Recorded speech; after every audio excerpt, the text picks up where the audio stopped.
ఇలాంటి వాళ్ళు మీ లైఫ్లో కూడా ఎదురుపడే ఉంటారు. కానీ ఆ సందర్భంలో మీరేం చేశారో ఒకసారి చెక్ చేసుకోండి. ఒక ఏనుగు శుభ్రంగా స్నానానికి వెళ్తుంది. స్నానం చేసి బయటికి వెళ్తూ ఉంటే అప్పుడే బురదలో పొర్లినటువంటి ఒక 4 పందులు అదే రూట్లో వస్తూ ఉంటాయి. ఈ పందులకి బురద అంటింది కదా అని చెప్పేసి ఏనుగు ఇంకొంచెం వెనక్కి తగ్గి పక్క నుంచి వెళ్తూ ఉంటుంది. అప్పుడు ఈ పందుల్లో ఒక పంది ఏమంటుందో తెలుసా? చూసావా, నన్ను చూసి ఆ ఏనుగు ఎలా దడిచి వేనంగా వెళ్ళిపోతుందో అని అంటుంది. ఇదంతా విన్నటువంటి ఈ ఏనుగు సైలెంట్గా ఉండిపోతుంది. కానీ దీని పక్కన ఉన్నటువంటి ఇంకో ఏనుగు ఏమంటుందో తెలుసా?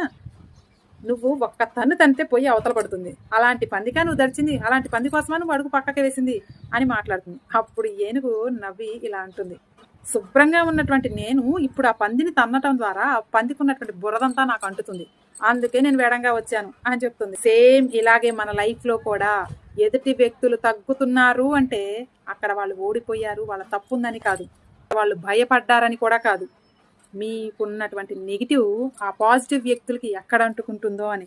కాబట్టి అలాంటి తగ్గిన వాళ్ళు ఓడిపోయినట్లు కాదు, ఇంకా వాళ్ళు ఇంకొంచెం సక్సెస్ అవుతున్నారని అర్థం చేసుకోండి. మీ లైఫ్లో కూడా ఇలాంటి వాళ్ళు ఎదురుపడ్డారా? ఎదురుపడితే కామెంట్ సెక్షన్లో ఎస్ అని కామెంట్ చేయండి. వీడియోకి ఒక లైక్